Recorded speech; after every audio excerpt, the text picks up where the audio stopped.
hermano, yo le invito a que usted me acompañe a la palabra de Dios, a Apocalipsis capítulo 2, versículo 8 al 11. Apocalipsis capítulo 2. Cuando tenga la porción de la Biblia, le invito a que se ponga de pie conmigo para leerla juntos. Apocalipsis capítulo 2, versículo 8 al 11. En esta mañana estaremos reflexionando sobre esta carta que le envía el Señor por medio del apóstol Juan a la iglesia en la ciudad de Esmirna. Dice así la palabra del Señor, Apocalipsis capítulo 2, verso 8 al 11. Y escribe al ángel de la iglesia en Esmirna, el primero y el postrero, el que estuvo muerto y vivió, dice esto: yo conozco tus obras y tu tribulación y tu pobreza, pero tú eres rico, y la blasfemia de los que dicen ser judíos y no lo son, sino sinagoga de Satanás. No temas en nada lo que vas a padecer. He aquí el diablo echará a algunos de vosotros en la cárcel para que seáis probados, y tendréis tribulación por 10 días.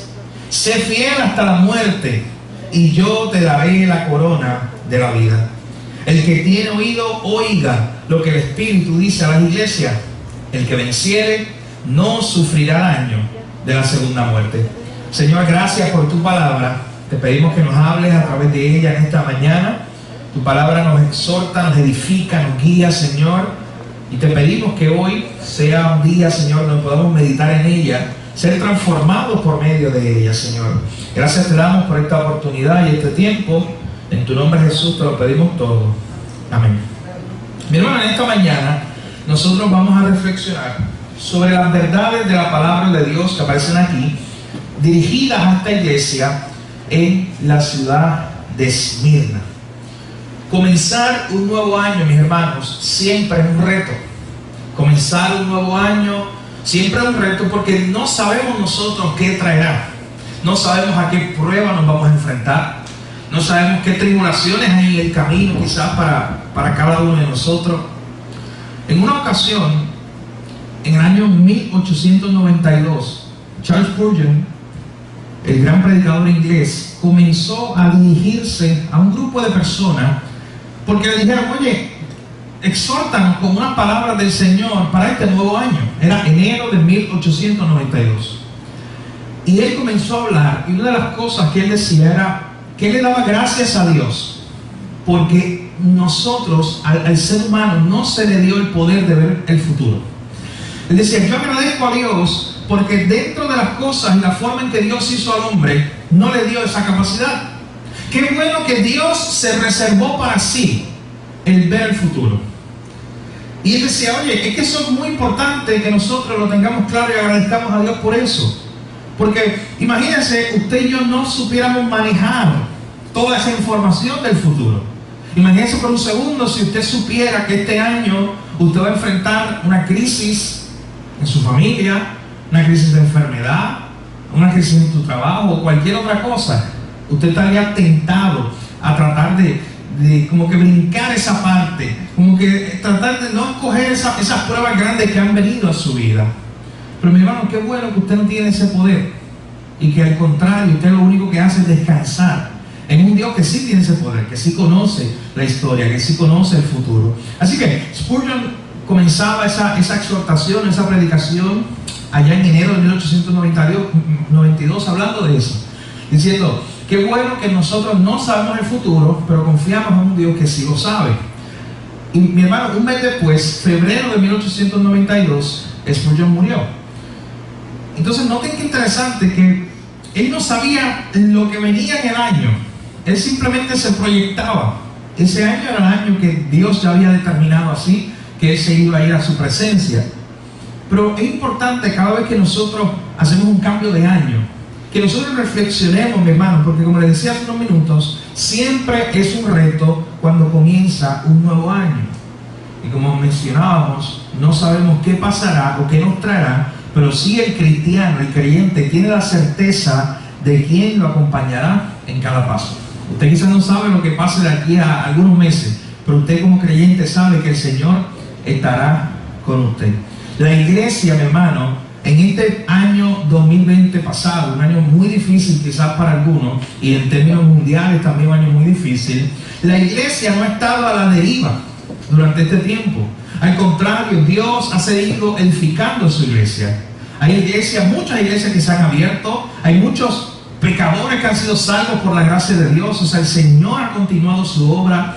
Así que, aunque ha sido un año difícil, hoy nosotros llegamos aquí y podemos decir, como en algún momento dijo Samuel al pueblo, hasta aquí nos ha ayudado el Señor.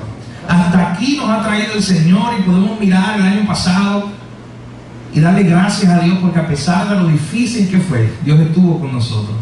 Y de esa misma forma gozarnos y deleitarnos en esta mañana, saber que ese mismo Dios que estuvo con nosotros todos los días del 2020 estará con nosotros también este año.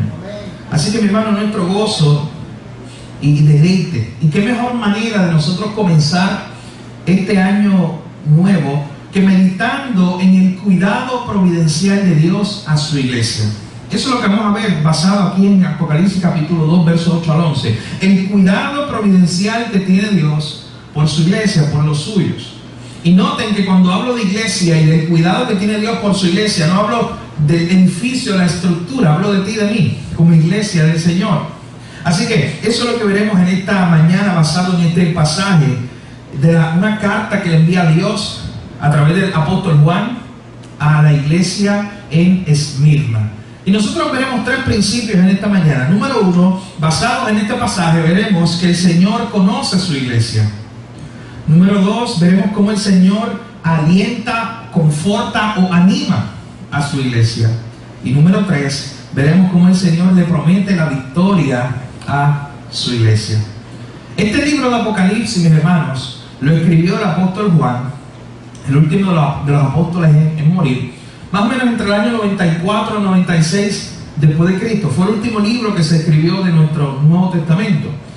Y interesante porque este libro literalmente se llama el libro de las revelaciones. Son las revelaciones que le dio Dios a Juan, a este hombre de Dios, para que él las llevara a su iglesia. Recuerden que en este tiempo la iglesia estaba perseguida en gran manera. De hecho, el mismo apóstol Juan estaba desterrado en una isla, la isla de Patmos. Estaba desterrado allí, él estaba sufriendo persecución, y de momento Dios comienza a hablarle y le dice: oye Juan, escribe estas cosas, envía estas cartas a estas iglesias. Y el apóstol Juan comienza, siendo obediente al Señor, a escribir cada una de estas cartas. Y cuando usted tenga la oportunidad, usted puede ver Apocalipsis capítulo 2 y Apocalipsis capítulo 3, y ahí usted verá la forma en que Dios le envía un mensaje a 7 iglesias de la región de Asia Menor. Dios le envía un mensaje a la iglesia de Éfeso, la iglesia de Esmirna, a Pérgamo, la iglesia de Tiatira, Sardis, Filadelfia y la Odisea. Y muy interesante lo que ocurre aquí. Dios le está revelando al apóstol Juan los acontecimientos finales de la historia. Dios le está revelando al apóstol Juan y le está dejando saber que Él, como Señor soberano del universo, es el que escribe el punto final de la historia. La iglesia, en el tiempo de Juan, estaba pasando por uno de los capítulos más difíciles para ellos. Estaban siendo perseguidos, muchos estaban muriendo por causa de su fe. Pero es como si Dios le quisiera decir a la iglesia a través de Juan: oye, ustedes están pasando por uno de los capítulos más difíciles de su vida como iglesia, pero yo soy el que escribo el punto final de la historia.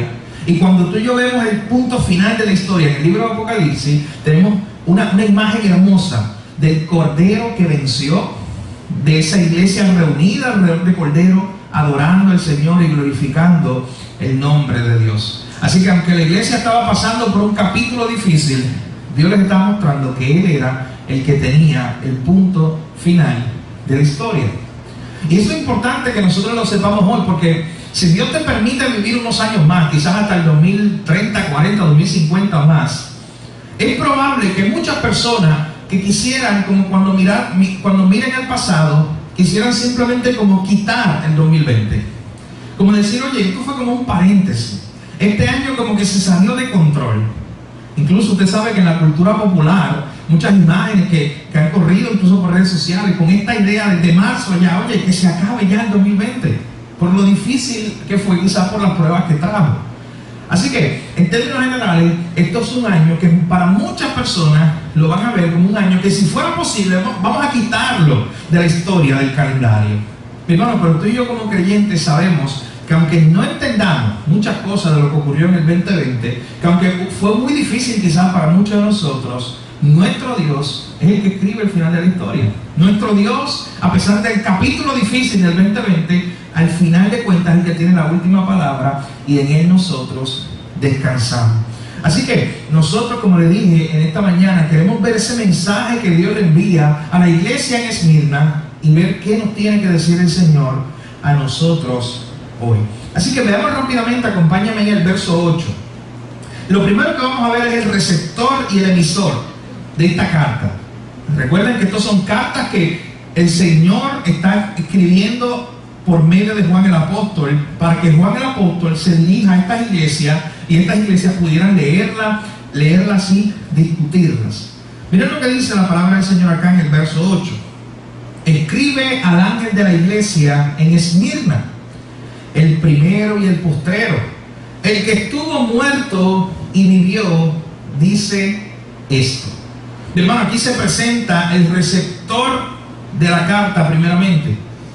¿Quién va a recibir esa carta? Noten que dice, escribe al ángel de la iglesia en Esmirna. Esto es una referencia al pastor o anciano de la iglesia.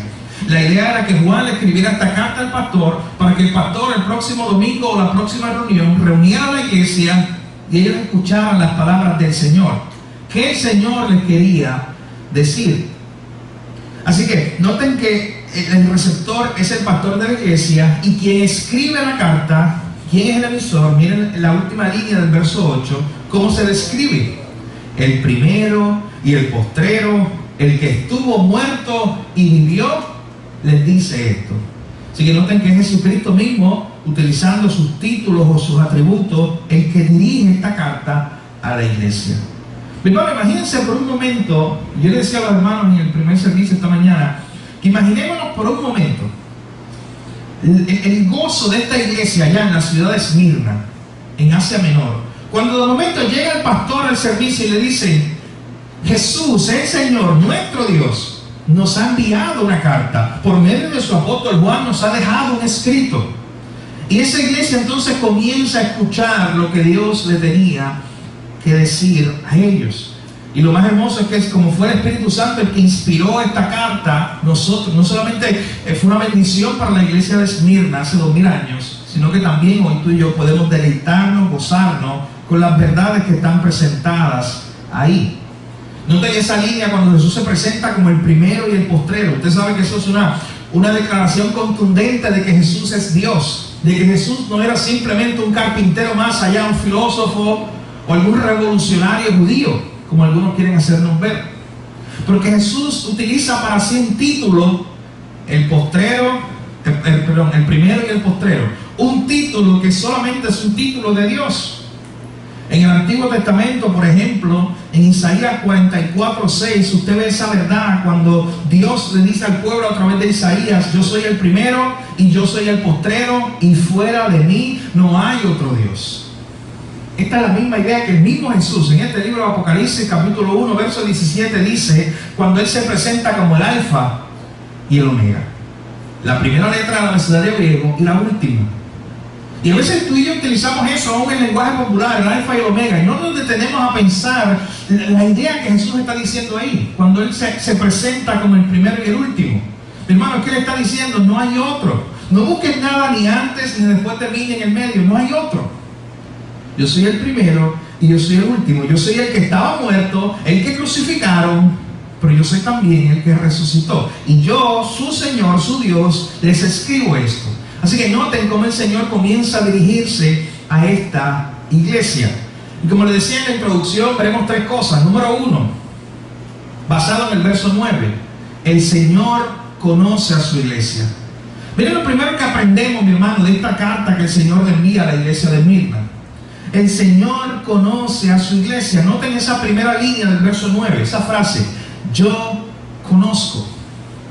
El Señor escribiéndole a esta iglesia en la ciudad de Esmirna, y comienza diciéndole: yo los conozco a ustedes. Ustedes no son unos extraños para mí. Hermano, Dios nos conoce más de lo que incluso tú mismo puedes conocerte. Y Él comienza diciendo: yo los conozco. Hay un salmo, el Salmo 11, verso 4, dice: Jehová está en su santo templo. Jehová tiene en el cielo su trono. Sus ojos ven, sus párpados examinan a los hijos de los hombres. Hermano, Él nos conoce desde el cielo, desde su trono. Él está viendo, Él está examinando, dice ese pasaje, lo que ocurre en nuestra vida. Pero específicamente, ¿qué conocía el Señor de la iglesia en la ciudad de Esmirna? Vamos a ver 4 cosas en este primer punto. ¿Qué conocía el Señor sobre esta iglesia? Número 1, miren, acompáñenme el verso 9. Número 1, yo conozco tus obras, le dice el Señor a esta iglesia. Hermano, estos hermanos tenían que saber que todo lo que ellos hacían, lo hacían delante de Dios. Que no había algo que ellos hacían que pudieran ocultarse de la presencia de Dios. Usted sabe que el mismo salmista David tenía esta idea en la mente cuando él escribió el Salmo 139, de un Dios que conoce todas sus obras, un Dios que conoce todo lo que tú haces. Allá en el Salmo 139, se los voy a leer, el salmista desde el verso 1 decía lo siguiente: oh Señor, tú me has examinado y conocido. Tú has conocido mi sentarme y mi levantarme. Has entendido desde lejos mis pensamientos. Has escudriñado mi andar y mi reposo. Y todos mis caminos te son conocidos.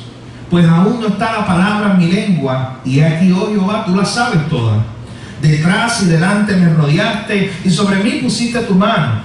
Tal conocimiento es demasiado maravilloso para mí. Alto es, no lo puedo comprender. Noten que el salmista David sabía que Dios conocía a cada uno de sus pasos. Él decía: tú conoces mi sentar y mi levantar. Tú conoces todo lo que yo hago, Señor. Hermano, como creyentes nosotros tenemos que aprender a vivir, como decía el pastor R.C. Sproul. Él decía: tenemos que aprender a vivir frente al rostro de Dios. O sea, con la idea de que Dios está a todo momento mirándonos, de que nosotros estamos todo el tiempo delante de la presencia del Señor. No es simplemente cuando usted viene a la iglesia o a un templo. Usted en cada lugar, en su casa, en el carro, en el lugar, en trabajo, el lugar que usted esté, está delante de un Dios santo. Y eso debe cambiar la forma en que tú y yo conducimos nuestra vida. Reconocer que estamos todo el tiempo delante de Dios. De hecho, el mismo autor de la carta a los Hebreos dice que todas las cosas están desnudas, abiertas. Todas las cosas están abiertas delante del Dios ante el quien debemos de dar cuenta algún día. ¿Y saben qué esto implica, mi hermano? Que el Señor conoce todas nuestras obras, todo lo que nosotros hacemos. Que incluso aquello que hacemos cuando parece que no hay nadie que nos está mirando.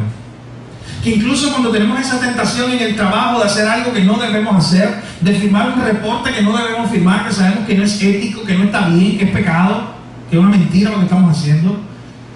Ahí cuando quizás nadie nos está viendo, debemos vivir a la luz de esto, sabiendo que el Señor conoce nuestras obras, que el Señor conoce todo, mi hermano, en nuestra vida. David decía: Señor, tú lo conoces todo, tú conoces aún mi palabra, antes de que yo la hable, Señor, tú la conoces toda. Así que noten cómo el Señor comienza a escribirle a esta iglesia, comienza a exhortar a esta iglesia diciéndole: yo conozco tus obras, yo conozco todo lo que tú haces, yo conozco todas las cosas. Así que no solamente el Señor conoce las obras de la iglesia, de cada uno de nosotros como su iglesia, sino que número 2, noten aquí en el verso 9: yo conozco tu tribulación. Mi hermano, esto es importante porque recuerden que esta iglesia, en el contexto cuando se le escribe esta carta, era una iglesia que estaba pasando por gran persecución. Muchas personas estaban muriendo incluso por causa de su fe. Y el Señor de momento llega un día y le envía esta carta, y el pastor comienza a leerla al frente, y estos hermanos comienzan a escuchar: oye, Dios no es indiferente a nuestras tribulaciones. Dios conoce no solamente nuestras obras, todas nuestras obras las conoce el Señor, sino que Dios también conoce nuestra tribulación. El Señor les está diciendo: recuerden algo, yo conozco tu tribulación. Recuerden algo, yo conozco los días difíciles que estás pasando. Hermano, aunque en ocasiones no pareciera que usted está pasando un día difícil exteriormente, es probable que usted tenga una tormenta por dentro. Eso no ha pasado.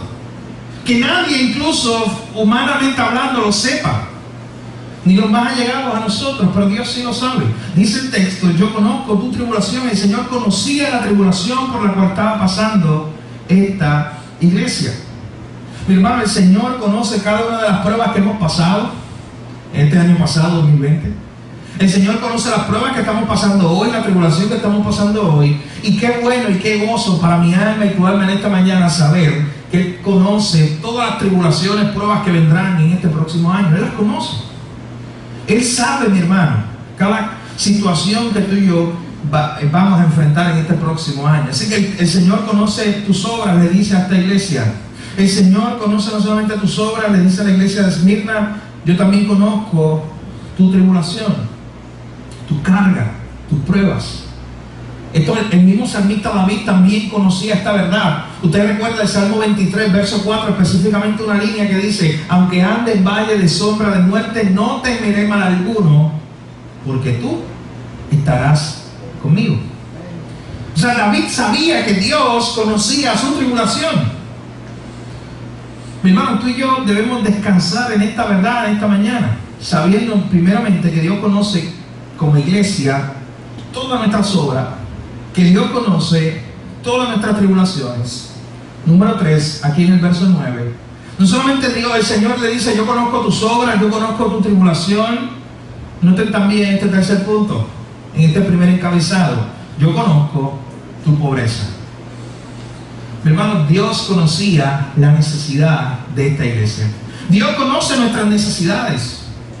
El Señor conocía que esta iglesia era una iglesia pobre, era una iglesia que no tenía muchos recursos económicos. De hecho, hay un comentarista bíblico que nos dice que esta iglesia en Esmirna probablemente estaba compuesta de personas muy pobres y otras personas que quizás en algún momento tenían prosperidad económica, eran ricos quizás en algún momento, pero a causa de la persecución que había contra los cristianos, habían empobrecido también.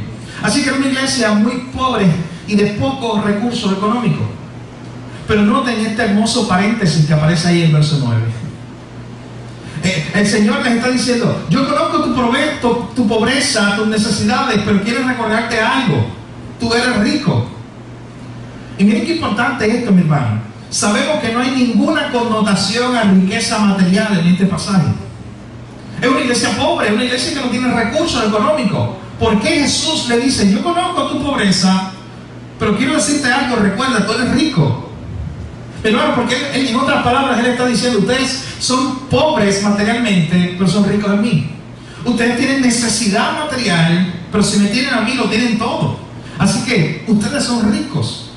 A mí me encanta cómo Pablo comienza su carta a los Efesios, allá en Efesios capítulo 1, diciendo que a través de Cristo, o en Cristo, nosotros hemos recibido esa herencia del Señor. Y si nosotros tenemos eso, mi hermano, puede haber escasez económica, puede haber escasez de lo que sea, pero si tenemos a eso, la perla de gran precio, si tenemos al Señor, lo tenemos todo, mi hermano. Y eso es una verdad que nos debe acompañar durante todo este año. Si vienen momentos de escasez, si vienen momentos de necesidad, el saber que teniéndolo a Él, lo tenemos todo. Usted sabe que este mensaje del Señor a la iglesia de Esmirna es un contraste grande con el mensaje que el Señor le envió a otra de las iglesias aquí en el libro de Apocalipsis. Usted recuerda que otra de las iglesias era la iglesia de Laodicea. Era una iglesia que era todo lo contrario a la iglesia de Esmirna. Por ejemplo, usted puede ir conmigo y ver, pasa la página ahí al capítulo 3, verso 17. Miren lo que el Señor le dice a la iglesia de Laodicea. Porque tú dices: yo soy rico y me he enriquecido y de ninguna cosa tengo necesidad. Y no sabes que tú eres un desventurado, miserable, pobre, ciego y desnudo. Tenemos un contraste total. Una iglesia en la ciudad de Esmirna que era pobre, de pocos recursos económicos, pero el Señor les recuerda que ellos son ricos en Él. Y por otro lado tenemos una iglesia, gente en la iglesia de la Odisea. Primero, la ciudad de la Odisea era una ciudad próspera económicamente. Se movía mucho la economía, había mucha gente de dinero allí en ese lugar. Y ellos habían sido tentados a tal punto que decían ellos de sí mismos: yo soy rico, yo me he enriquecido con mi iglesia, somos ricos, no tenemos necesidad de nada, ni de nadie. Noten cómo la riqueza nos puede llevar a ese engaño de la autosuficiencia, a la idea de que no necesitamos a nadie ni a nada. Así que esta iglesia se había engañado a sí misma, creyendo que con sus posesiones materiales lo tenían todo. Y el Señor le dice: no, pero tú estás engañado, tú eres pobre, ciego y desnudo. Aunque tengas mucha prosperidad económica, pero estás vacío. Noten ese contraste con la ciudad de Esmirna, la que estamos viendo en esta mañana. Una iglesia pobre, pero era rica en el Señor. A esta gente en la ciudad de Esmirna quizás le faltaban muchas posesiones, le faltaba todo, pero si tenían al Señor, como le decía hace unos minutos, lo tenían todo en Él. Así que, mis hermanos, el Señor le está diciendo a esta iglesia: yo conozco tus obras, yo conozco tu tribulación, yo conozco tu pobreza, tus necesidades. Y número 4, en esta primer encabezado, yo conozco tus mayores retos, le está diciendo el Señor a esta iglesia. Porque noten ahí en esa segunda parte del verso 9: yo conozco también la blasfemia de los que dicen ser judíos y no lo son, sino que son sinagoga de Satanás. Ese es uno de los retos grandes que estaba enfrentando esta iglesia de Esmirna. Allí en la misma ciudad que estaba la iglesia había una sinagoga. Y noten que Jesús utiliza unas palabras mayúsculas, unas palabras fuertes para referirse a esa sinagoga. Dice: esa es una sinagoga de Satanás. Porque la idea era que mientras en las iglesias de Esmirna se predicaba a Cristo como el Salvador prometido, el Mesías prometido que Dios había enviado y que llegó y vino a salvar al mundo, en esa sinagoga se enseñaba todo lo contrario. En esa sinagoga decían que Jesús simplemente era un revolucionario, era un blasfemo que había que llevarlo a la cruz, y contradecían todo lo que Dios decía de Jesús en su palabra. Así que ellos estaban enfrentando, además de la persecución, estaban enfrentando a este grupo de personas que llevaban o llenaban la ciudad de Esmirna de falsas enseñanzas. Y el Señor les está diciendo: oye, yo conozco eso, yo conozco tus obras, yo conozco tu tribulación, yo conozco tus necesidades, y yo conozco también los retos que tú enfrentas. Así que tenemos nuestro primer punto en esta mañana, mi hermano: el Señor conoce a su iglesia. Y como les decía, cada vez que utilizamos este término, el Señor conoce a su iglesia, no piense en la estructura, piense en usted. Que el Señor conoce sus obras, que el Señor conoce tu tribulación, que el Señor conoce tu reto y que el Señor conoce tus necesidades. Pero no se queda ahí el mensaje que el Señor le está enviando a esta iglesia en Esmirna. Miren el verso 10, que es nuestro segundo punto. El Señor no solamente conoce a su iglesia. Número 2, el Señor alienta, conforta, anima a su iglesia. Miren el verso 10: no temas en nada lo que vas a padecer. He aquí, el diablo echará a alguno de vosotros en la cárcel para que seáis probados, y tendréis tribulación por 10 días. Noten cómo el Señor comienza a alentar o a animar a su iglesia y le dice: no teman en nada lo que van a padecer. Hermano, nosotros podemos aplicar esta idea a lo que vamos a enfrentar en este próximo año 2021. Estas palabras del Señor: no temamos en nada lo que vayamos a enfrentar en este próximo año. Esta iglesia va a enfrentar muchas cosas difíciles, pero el Señor le dice: no teman en nada lo que ustedes van a padecer. Específicamente, ¿cuál era la prueba grande que ellos iban a enfrentar? Mírenla ahí: el diablo echará a alguno de vosotros en la cárcel para que seáis probados, y tendréis tribulación por 10 días. Noten, mis hermanos, que estas personas, algunos de los hermanos de esta iglesia, iban incluso a padecer la cárcel, otros iban a morir a causa de la fe en el Señor. Y el Señor nos está animando y le dice: no teman por este reto que ustedes van a enfrentar. Yo conozco lo que ustedes van a enfrentar. De hecho, noten que el Señor incluso conocía la cantidad de días que ellos iban a pasar en medio de esa tribulación. Él le dice: esta tribulación ustedes la van a pasar por 10 días. Mirá, a veces nosotros comenzamos a pasar pruebas o situaciones en nuestra vida, y el día que comienza la prueba ya queremos la salida rápido, claro. El día que comienza la prueba queremos salir de eso. Estamos buscando la fecha de expiración de esa prueba. Queremos que se quite de nosotros. Y no sabemos cuánto dura, un mes, un año, algunos días. Pero qué bueno saber que el Señor sí sabe. El Señor está diciendo a esta iglesia, esa prueba no es eterna. Esa prueba que ustedes van a pasar es solo de algunos días. Así que no teman, aunque algunos de ustedes sean llevados a la cárcel, porque es necesario que sean probados. Usted sabe que Pedro, el apóstol Pedro, escribiéndolo a una iglesia perseguida también, le dice que es necesaria que nuestra fe se pruebe, así como se prueba el oro. Así que la fe de estas personas iba a ser probada, mi hermano, con muchos retos, con muchas pruebas. Y por un minuto, piense usted, póngase en el contexto de la iglesia de Esmirna cuando por primera vez escuchó estas palabras del Señor. Cuando llegó el pastor de la iglesia de Esmirna con esta carta para leerla a la iglesia. Y de momento él comienza a leer estas palabras: no temas, Dios diciéndole a su iglesia, aunque vas a pasar esto y esto. Aunque algunos de ustedes van a sufrir encarcelamientos. Usted se imagina uno mirándose al otro pensando, oye, probablemente ese soy yo. Algunos de nosotros vamos a ser encarcelados por causa de nuestra fe, el Señor le está diciendo. Pero noten cómo el Señor culmina alentando a esta iglesia en la última parte del verso 10. Le dice, ustedes van a enfrentar esto, pero miren qué hermosa palabra: sé fiel hasta la muerte y yo te daré la corona de la vida. Miren qué palabra hermosa para la iglesia hoy mientras enfrenta los retos que tenemos que enfrentar. Sé fiel hasta la muerte, le dice el Señor. Quien está diciendo ser fiel hasta la muerte es uno que lo fue. El Señor Jesucristo, el que está diciendo estas palabras, es el mayor ejemplo de alguien que fue fiel al Señor, a su Dios, al que lo había enviado y que fue fiel hasta la muerte, entregando su vida en rescate por nosotros, por nuestros pecados.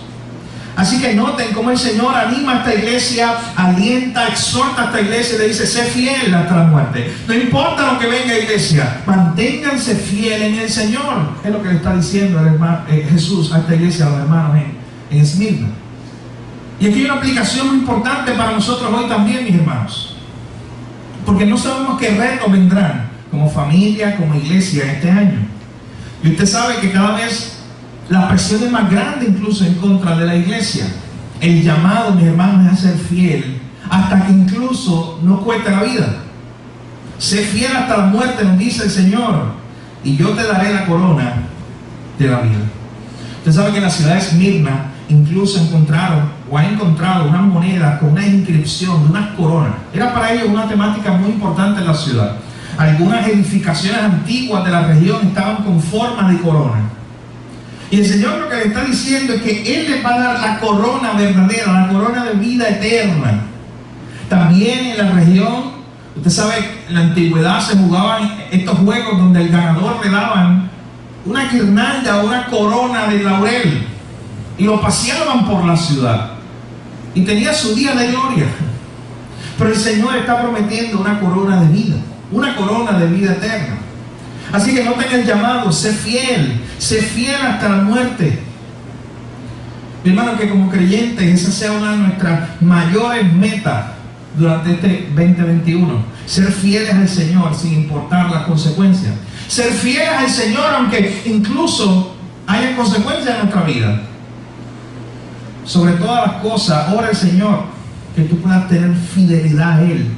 Que no claudiquemos. Mi hermano, es triste saber que en el mundo entero hoy por hoy hay iglesias o lugares que se han llamado iglesias que han claudicado y ya no están predicando la palabra de Dios, la han dejado a un lado porque el gobierno les dijo que no predicaran o porque de alguna manera enfrentaron un reto y no fueron fieles al Señor.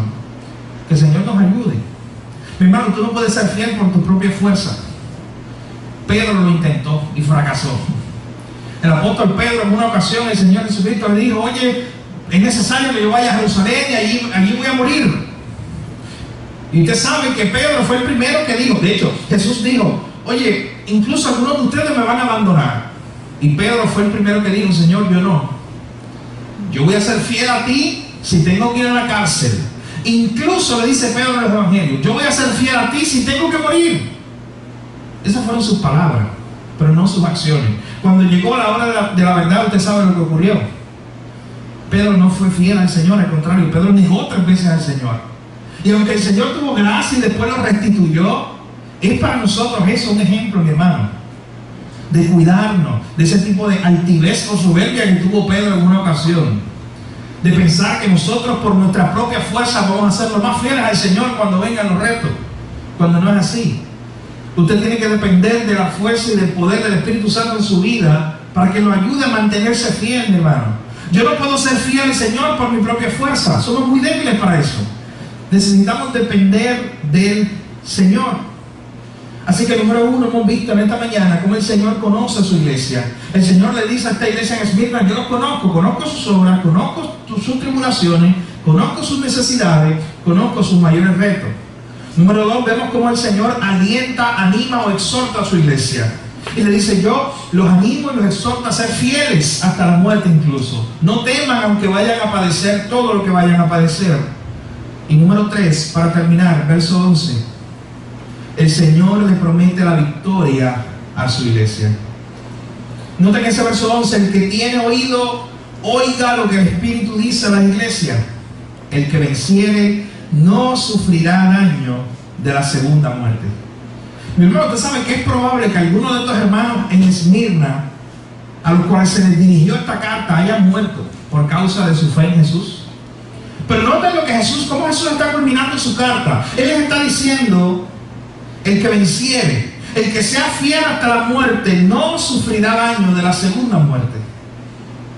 Y aquí se hace una comparación de la primera muerte como la muerte física, y la segunda muerte como una muerte eterna, una condenación sin Jesús, sin el Señor.